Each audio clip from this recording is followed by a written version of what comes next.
boleh ke zikir Allah, Allah, Allah ni? Zikir Allah, Allah, Allah ni, siapa yang kata dia berfaedah? Tak ada setakat ni. Yang kata ulama'-ulama'. Ulama' ni, dia bukan tahu benda gaib. Mana dia tahu Tuhan suka benda tu?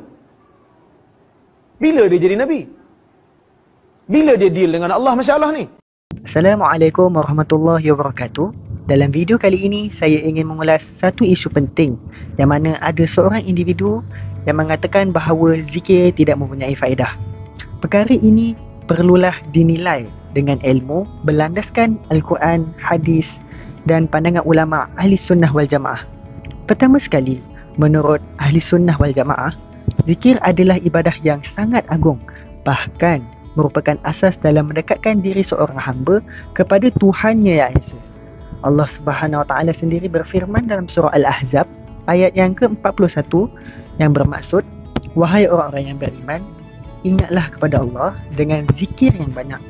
Dan dalam surah Ar-Ra'd pula ayat yang ke-28 Allah berfirman yang bermaksud, ketahuilah hanya dengan mengingati Allah hati menjadi tenang.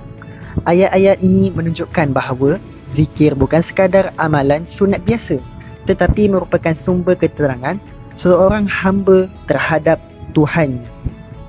Seterusnya, kita boleh lihat lagi dalam hadis yang diriwayatkan Imam Bukhari, yang mana Rasulullah SAW ada bersabda yang bermaksud, perumpamaan orang yang berzikir dengan orang yang tidak berzikir adalah seperti orang yang hidup dengan orang yang mati.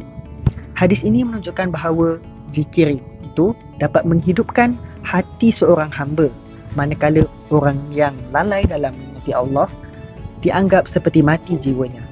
Jika kita lihat dalam hadis yang dibawa oleh Imam Muslim pula, Rasulullah SAW ada bersabda yang bermaksud, tidaklah satu kaum duduk berzikir pada Allah, melainkan para malaikat mengelilingi mereka, rahmat meliputi mereka dan Allah menyebut mereka di sisinya. Jelaslah di sini bahawa zikir memberi faedah yang besar, baik dari segi zahir dan batin, malah ia merapatkan lagi hubungan antara seorang hamba dengan Tuhannya yang Esa. Bismillahirrahmanirrahim. Saya menyambung ulasan daripada sahabat saya berkenaan tentang dakwaan yang menyatakan bahawa zikir itu tiada faedah. Dari sudut pandangan ahli sunnah seperti Imam Al-Ghazali, Imam An-Nawawi dan Ibn Hajar Al-Asqalani menyatakan bahawa zikir adalah jalan utama menuju ma'rifatullah, yakni mengenal Allah dengan sebenar-benarnya. Imam Al-Ghazali dalam Ihya Ulumuddin menyatakan zikir ialah kunci segala kebaikan.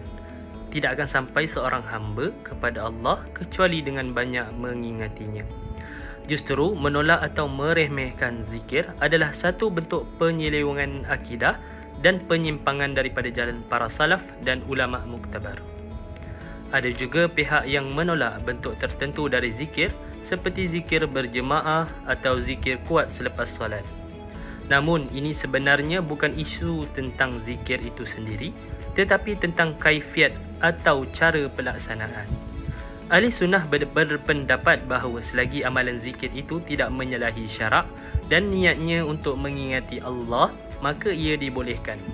Oleh itu, mengatakan zikir tidak bermanfaat secara mutlak adalah salah besar kerana ia menolak dalil qat'i dari Al-Quran dan hadis.